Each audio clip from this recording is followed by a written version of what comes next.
ती बाब उघड करत कुटुंबाची बदनामी केली. भिसे कुटुंबियांनी रुपाली चाकणकरांची घेतली भेट.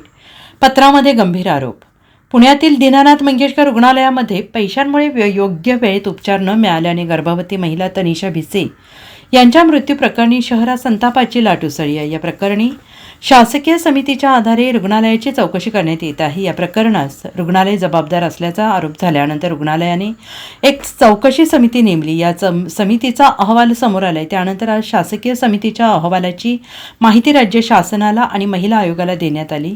दरम्यान भिसे कुटुंबियांकडून महिला आयोगाच्या अध्यक्षा रुपाली चाकणकर यांची भेट झाली आणि त्यांनी एक लेखी पत्र देखील दिलं आहे. हे पत्र भिसे कुटुंबियांकडून महिला आयोगाच्या अध्यक्षा रुपाली चाकणकरांना दिलेल्या पत्रामध्ये आमची खाजगी माहिती जगजाहीर केल्याचा आरोप रुग्णालयावर केला आहे.